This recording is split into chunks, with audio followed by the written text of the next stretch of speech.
Hello and welcome to How Would You Rate Your Pain? We will be exploring life, loss, love, and the power of resilience. I am Dr. Tiffany Bartell. Thank you for listening, and I can't wait to go on this journey with you. Hello and welcome to How Would You Rate Your Pain, the podcast that covers life, loss, love, and the power of resilience. I am your host, Tiffany Bartell, and I am here with my friend, Lizbeth Meredith. Did I do that right? Perfect, Tiffany. Okay, great. So Lizbeth is a new friend for me entering into the podcast world. I kind of think of you as like my podcast like mentor because you've been doing it for so long. You are a podcaster, author, you've been a victims advocate, and now you're working in true crime interviewing. Did I get that right? Perfect. You did a great job. What am I missing? What else is on your resume? You are a true crime. I am a true crime survivor interviewer. I do some public speaking and a minimal amount of coaching for accountability, not kind of a substitute for therapy at all. Yeah. But when people are kind of stumbling at how to move through systems or trauma, knowing where they would best get at services, sometimes I do that short term. Mm-hmm. And in my past life, I was a victim advocate for domestic violence survivors, then a child abuse investigator, and 20 years a probation officer. So wow. Yeah. That was a long time. I said to myself, when I retire, I'm going to work with just happy people. And now I'm interviewing people who've experienced horrible things, but it's just where I kind of fit. Well, and I love the fact that you just have so much happiness and joy. Thank you. Even with all of that. So I actually have Lizbeth's book here, Pieces of Me. And the subtitle is Rescuing My Kidnapped Daughters. And this was also made into a Lifetime movie, Stolen by Their Father. And so I'm really grateful that you're willing to come and tell your story to me and our listeners today, and so grateful for all the good work that you do in the world. It's so important. Thank you. And I would say the same to you. I love what you're doing. Oh, thank you. So tell us a little bit about yourself. I know you're from Alaska. What else kind of sets the stage for your story? Well, the interesting thing is I was actually born in Kentucky in a place that's just like a map dot of my relatives. Doesn't even, like, it actually isn't on most maps still. Yeah. But I found myself as a toddler living in Alaska, and as my earliest memories were thinking, I don't belong here. Anywhere here, I don't belong. My siblings, the few that I was raised with, I later learned I had a whole bunch that I didn't know of. Wow. But they were all blonde-headed. I had almost black hair and dark eyes. And I was like, this is not my home. You know, it never felt right. Mm-hmm. As I got older, in my household, there was a lot of kind of dramatic stuff going on. There was child abuse, and kids would disappear and never to come back, and kind of that family that occasionally had screaming matches on the lawn. And, you know, it was, for someone like me, a very embarrassing, shame-filled situation. I look back now and I'm thinking, it was fine. It was just fine. It was a very sensitive child. But we did have, you know... Or maybe it wasn't fine. Well, yeah, but, you know, it was just what it was. And so we did have domestic violence that our mom was definitely impacted by. And definitely she was very volatile. And probably maybe still is. She's still alive. But it was a rough childhood. And I remember thinking... I had some great friends and some great school experiences, but I do remember thinking, I'm going to be a mom.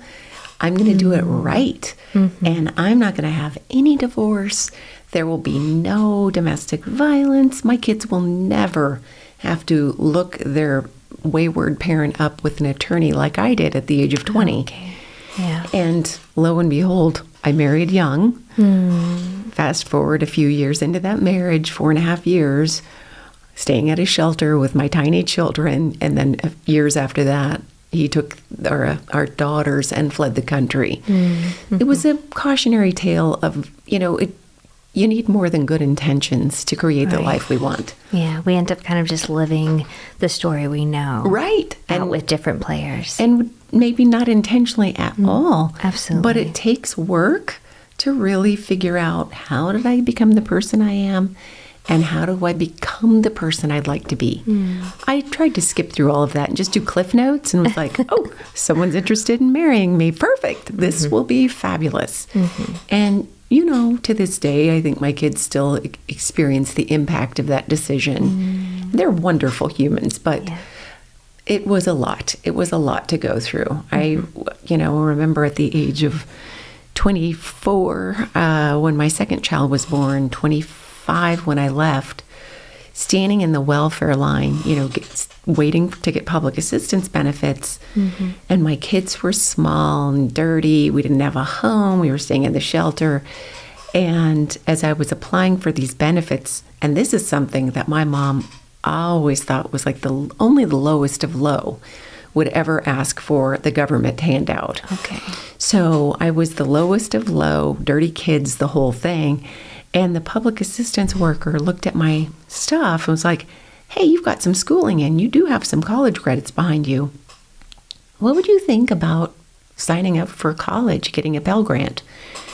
And I said, do you know how old I am? I would be 28 by the time I finished that degree.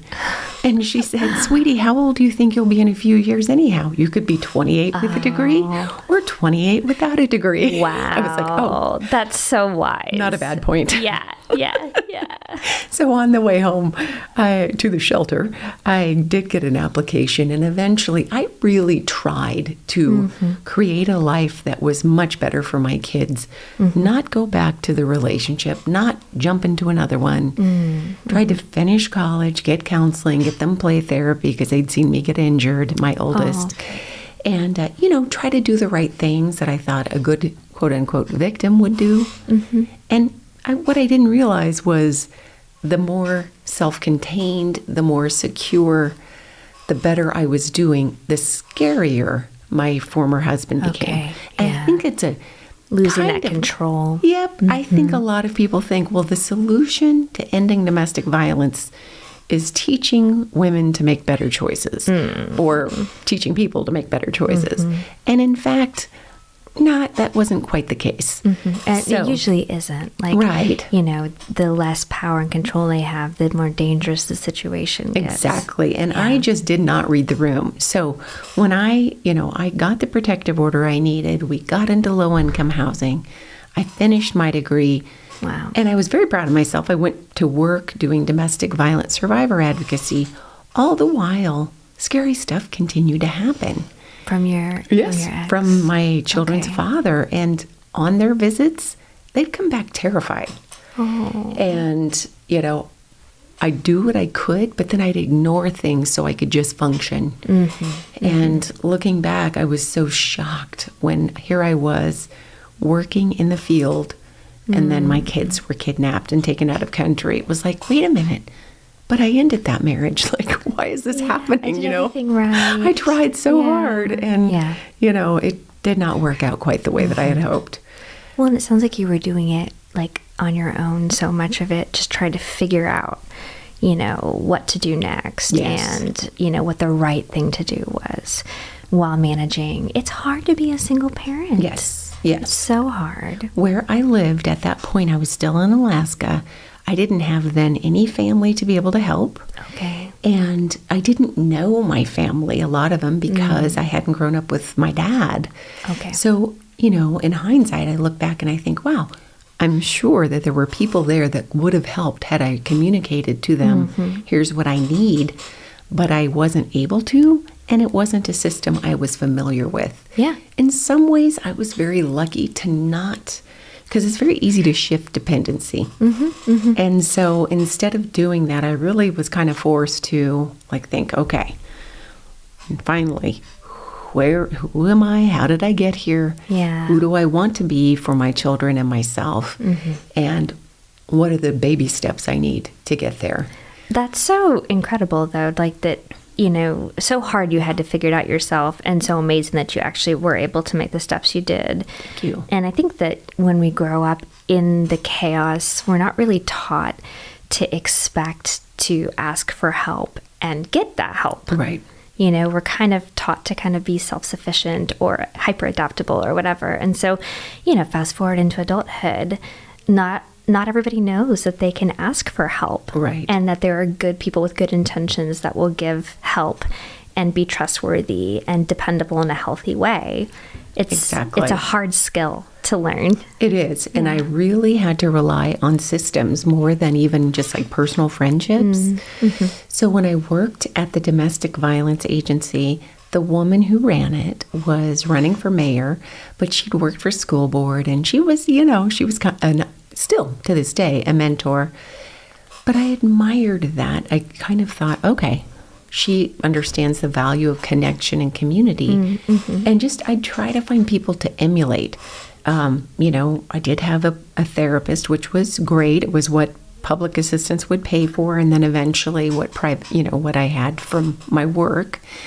But support groups were big because I'd burned through. I think I was so young when my kids were kidnapped still. I was still in my 20s. Yeah. And my friends were still bar hopping that I went to high school with. And, they were still like trying to meet someone and doing young people things. And there I was with like little kids, 4 and 6 years old, who were missing. And I could burn them out with my story. And they had no inner resources or experience. They had no experience. And they didn't want to hear it 24/7. Mm-hmm. And so I eventually learned to not burn my support system out. I needed to join a peer support group. Mm-hmm. Yes. And go to therapy and figure out a way to channel it so I didn't lose my job and I didn't lose my friendships. But I also got support and I could give support even when things were low.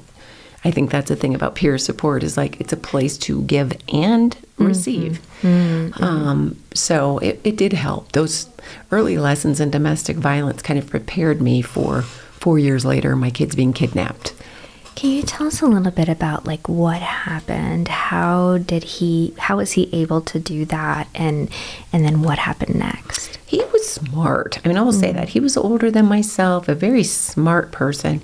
He was an American citizen when I met and eventually married him, but he was born and his citizenship was in Greece. So he had dual citizenship? He did. So I knew that would be the place, and he had threatened those kinds of things before. So I knew that would be the place to go. So I had to figure out, kind of reverse engineer, how do I figure out how you can't just call Greece, there's not a country, there's not a political figure I could call, but what would be the tiny steps to get me from that first emergency call to the police, which took a lot of, this was 1994 when they first left.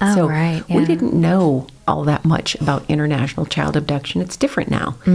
So calling the police and calling the National Center for Missing and Exploited Children and trying to forge a relationship every place. And this is something college had taught me, but try to forge a relationship with someone at every agency. It doesn't mean be creepy, doesn't mean try to be their best friend, but try to have rapport. And even if they frustrate you, try not to burn that relationship down unless you absolutely need to.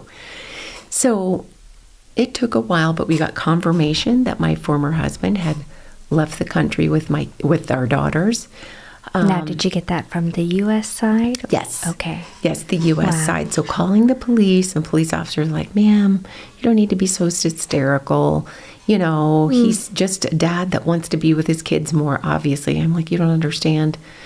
It's not that relationship. And he's gone months without seeing them. So it's not oh, I can't wait to see my kids. This is a payback. Yeah, it's not an overdue, we just came back on the wrong day. Right. Yeah. So eventually he started nosing around and realized my former husband had moved. His place had been vacated.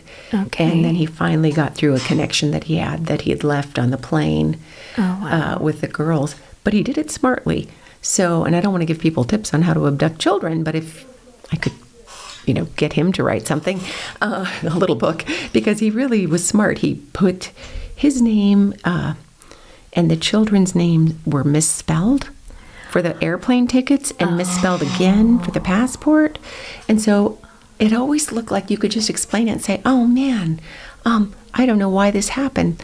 That's not really how they're spelled. That was a misunderstanding. But that's how he did it. Okay. It also makes it hard to search for them. Yes. It had been well planned by him. Wow. So, I thought, well, how hard can this be?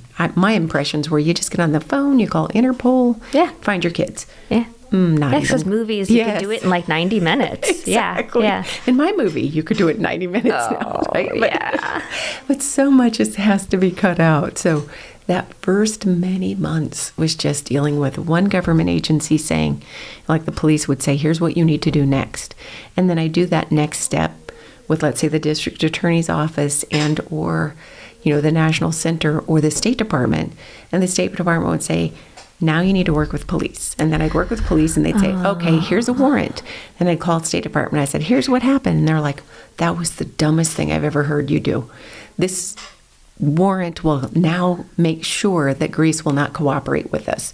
And it was that kind of stuff in dealing with government agencies in our own country. Yeah. And I'm sure things are a little bit better now, but it's still hard. I talk to parents and find out that you just go around in circles. You don't know. The left hand doesn't know what the right is doing. Okay. Everyone is siloed. They know their little checklist in front of them. Maybe they've worked there 4 or 6 months. Yeah. And they're reading through a checklist and suddenly they're like, that was terrible. They didn't mean to be frustrating. I also had some good help too from the State Department. Amazing help. Okay. But ultimately, I found out it was good to be working at a place. I made $10 an hour at the time. It was a $100,000 problem. Yeah, wow. But my boss was also well connected at that place. So we got politicians involved and we started having fundraisers. I contacted the press. I am a big believer in sharing stories and also being a friend of the press rather than an enemy. Yeah. And that really helped. And so it took a while, and I will just fast forward, but I made friends in Greece the first trip I went that to this day I'm in contact with. How long between when the girls were taken was it before you made your first trip to Greece? The first trip, they were taken in March of 1994. Okay. And I'm going to say it was about a year before I made the first trip. Wow. And then the attorneys in Greece went on strike, which I love Greece. It's a country. A lot of strikes. Everyone should go to Greece. Yes. But good luck with that because they are on strike for everything. Remember one of the times I went to Greece to find my kids? I was with a lawyer and we passed by an orphanage and they were on strike. Oh, no. And my attorney said, what are they looking for, parents? I'm like, no. There's always a reason to strike in Greece. So we were held back by things we just couldn't control. It was a nightmare. And it's funny now, but it wasn't at all humorous then. How many trips did you take to Greece before you got the girls? The first trip I took was weeks long. I'm going to say, 6 weeks. A year later, when I had run out of money, was running out of hope, running out of everything, I just booked a trip and went. And my attorneys were so mad at me that they quit. My attorneys in Greece, and I kind of don't blame them. Okay. Hadn't stayed up with my payments. I was a headstrong female in a country that wasn't celebrating that at the moment. And I just showed up and stayed for about 3.5 months. Wow. And where did you stay? Many different places and very cheaply. And one of the things I will say is like, this was pre-internet for the common person. People didn't just say, hey, throw up a sign and we'll do a GoFundMe and then don't bother me anymore. Yeah. So when I got to Greece the first time, I met young Greek attorneys who weren't getting paid by me, not on my case, who completely reached out and changed my life. Wow. And one was a woman named Poppy who said, well, why don't you come stay with me? I've got an extra bedroom and I won't hear of it. I'm all alone. So come stay with me. And that first trip, I was able to stay with her. She started teaching me Greek at night after she'd get off work. That is a hard language to learn. It is a hard language. I did my undergrad internship in Greece, and by the time I left, I knew how to order gelato and say please and thank you, but that was it. I had never learned so little when I'd visited another country. But it's so hard. So fun, though? Yeah. They're such fun people. Yeah, very generous. So welcoming, so nosy, so funny, so funny. So, I just loved and still love her. But these are things that I still look back on and I think, I was aware of it then. I tried to be very cognizant of the good things, not just the bad. But I was fortunate because people who didn't need to stood in and stood up for me. Wow. And, I went twice. And the second time, we had a wonderful set of hearings. I was finally reunited with my non-English speaking daughters. Oh, they didn't speak English by then. And then I was arrested on my way out, taking them out of the country. So it was not a dream. It was a nightmare. Imprisoned? No, thankfully. Okay. I was there. The American embassy / consulate person came to my rescue. One of my Greek attorneys came. Did you have the girls physically with me? They remember it. Oh. And it was awful. It was awful. Their dad miraculously showed right up, although in theory he was supposed to be living hours away. But he'd always had his pulse. He knew where I was at all times. And so he ended up being right there, smacked me in a public place across the face. Oh, my goodness.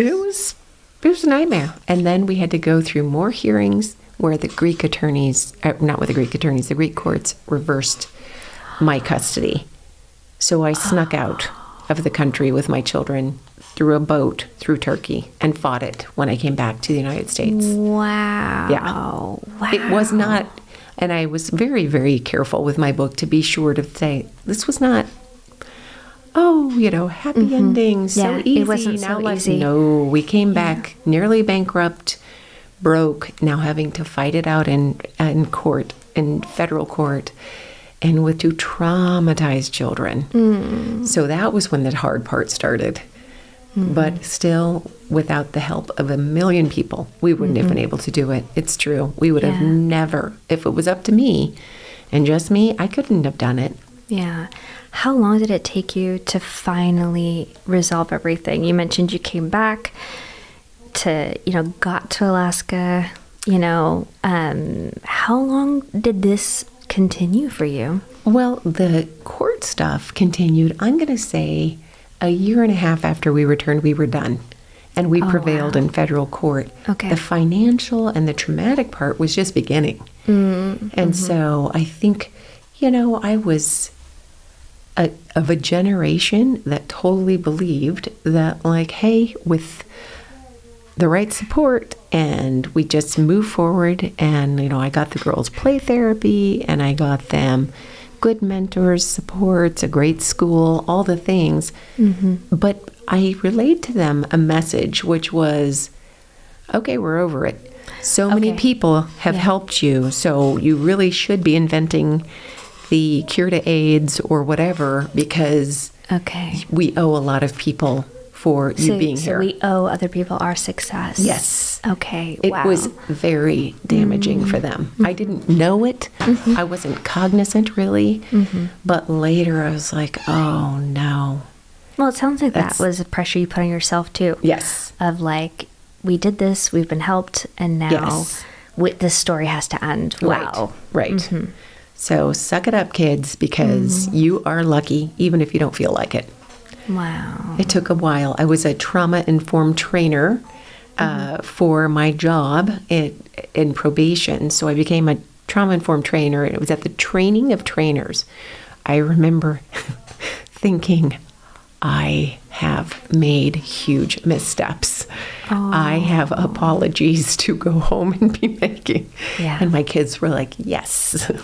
Thank you. That must have been so healing for them to hear that from you. It was, and can still be sometimes really hard, because it was a lot of weight for them. You can't just slide in and say, my bad, sorry about your childhood. So, we have ongoing conversations, and they will tell you it was rough, but we were, I will still say, very fortunate. Yeah. It's 2 truths can be true, right? Exactly. Yeah.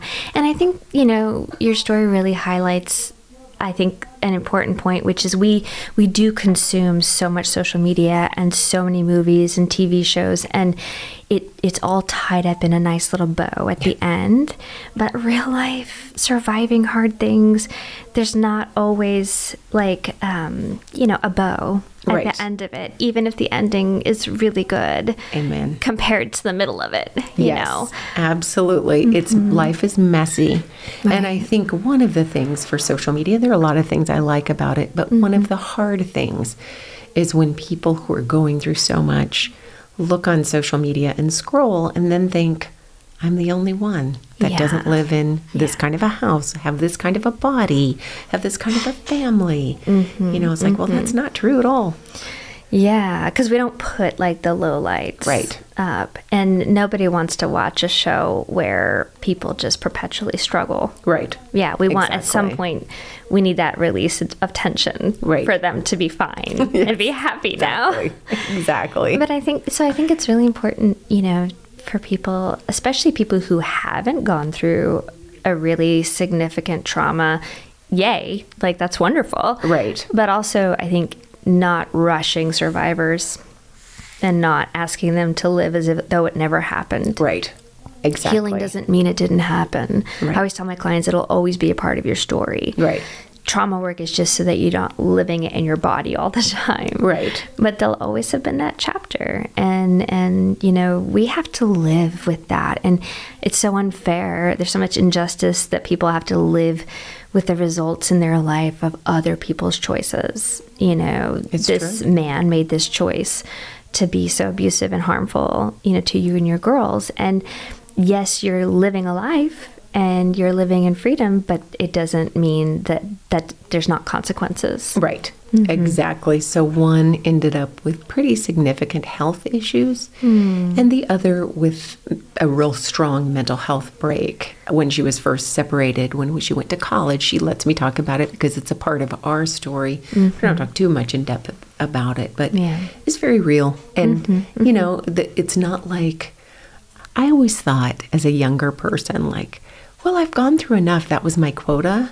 So now, as my kids were getting ready to graduate high school, and they'd done pretty well despite being wilding out toward the end, I thought, this is going to be great. And I've gone through the quota. And then, not at all. That's not how it works.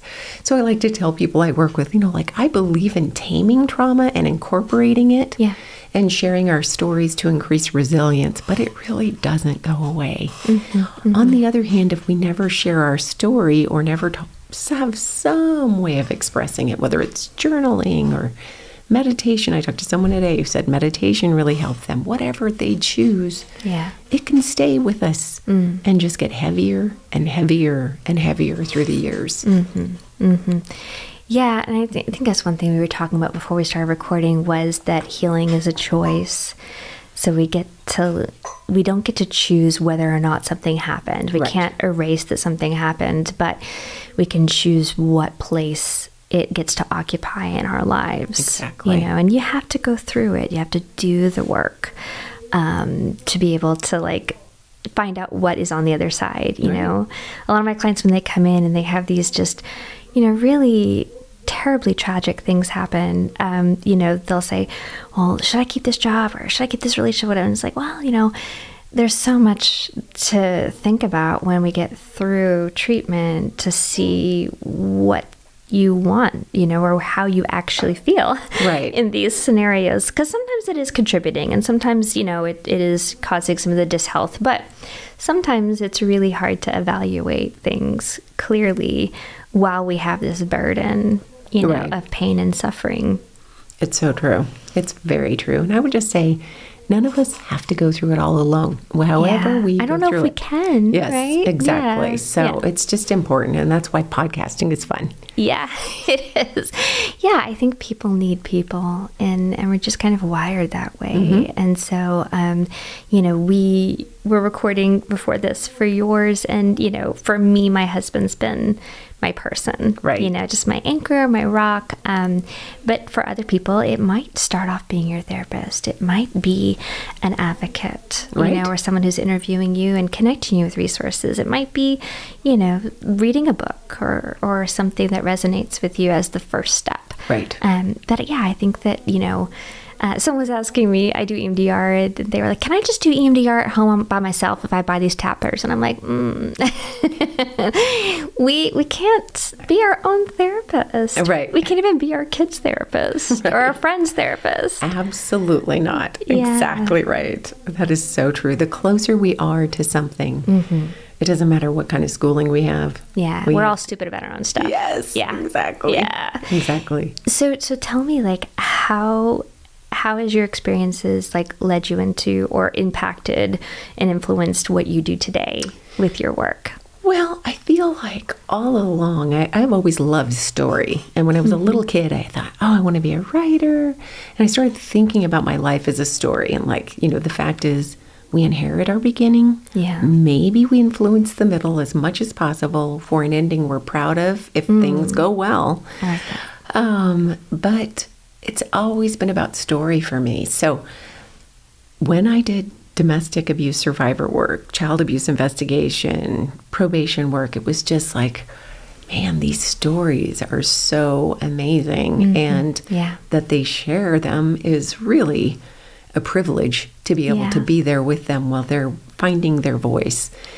And, but like I said before, I really did think I'm going to give up that work when I retired after 3 decades. I'm not going to do it anymore. But kind of it's my identity now. And I have to say, I identify with people who've gone through great struggles and are happy enough, not always happy, but are still willing to have hope and to keep putting their shoes on and tying them. Yeah. And, we may wade together for a while, but if they're willing to keep doing it, I'm just so awestruck. Yeah. So it is pretty cool. It's very interesting and very neat to be able to do this. And it ties in well with your podcast, that idea of persistence. Right.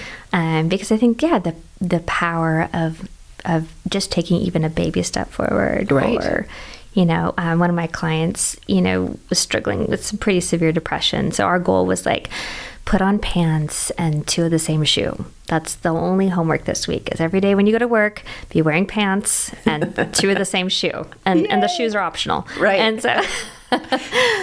Exactly. Baby steps and someone to walk through it, to wade together. Absolutely. So, for people who are listening, what is, helpful when you encounter someone who's had a tragedy happen in their life? Like, how can we listen well and create like space for those stories and be, supportive without kind of like making them rush to the end and being like, but you're happy and you're good now. Right. I think that is always going to be a struggle for me too, still. And I went and got a graduate degree in psychology also, but I didn't ever be a therapist. Is very challenging, and what would in a perfect world, we, the strugglers, would be able to say, here's what I need. This friend group, this family member, hey, people in my safety net, here's what I need you to say. Or at least have some ideas as to what we need. Because most of us weren't trained in how to do these awkward conversations when there's a death, a divorce, a pregnancy that doesn't work out, so many things in life. It would be best if we could remind ourselves that many people are just looking for a moment not to be alone and to be heard and not to be fixed. And I am such a want to fix. Definitely. I definitely have to and ask my kids. It's the most annoying quality. But just being able to be with their feelings and be with them. And then asking them, what is it that I could do that would be helpful with qualifiers? Because you'll find in friendships and with people in crisis, some people, yes, they are afraid to ask for help and don't ask for help. The other side of that is some people are happy to take 5 miles when you offer it about 2 inches. Yeah. So just knowing our own, what we can offer and saying, here's what I think I could do. What would be most helpful to you? I like that. So it's like you're clearly communicating your help, but the bounds of that help, so that, because I think that keeps us from burning out too and becoming unreliable and another person to abandon them. Right. Yeah. So it sounds like just being a presence and being supportive and, making yourself available in a way that you can, but not trying to have that statement that'll just make them feel all better or stop the pain or make it go away or whatever. When we get to the point that we're working harder than the person is themselves in their life, that for me is always a red flag, and I never want to do it. And I have told people without any problem saying so now, I'm not a 911 ever. My kids are in their 30s and I love them to death, but if it's a huge crisis and I'm thousands of miles away now, Yeah. I should not be the person they call first. And I'm happy to be there for them. But same in other relationships, whether it's professional or personal, here's what I can do, but I don't want to say to someone, I'm here for everything that you need. And there are people who will do that. And, I've given talks about how to speak to someone you care about that's in an abusive relationship. And people have said, yeah, I'm an employer. I gave them my extra car. I let them move into my extra room. The feelings of betrayal we get as those who've extended ourselves far more than the person going through the crisis are not good. The outcomes are bad. Yeah. And I would never have wanted someone to buffer me from some of the consequences of some of my choices, because then I wouldn't have been able to grow and see that I need to avoid them. Yeah, yeah. And, you had so much help, but then when it came to rebuilding your finances and rebuilding your life and going back to school and having a vocation, you had to do that. Yes. And you had to physically go to Greece and do all those hard things.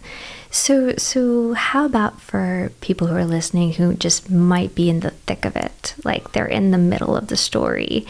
What would you want them to take away from today? Well, I feel like everyone knows, I hope that everyone knows where they want to go. That's important.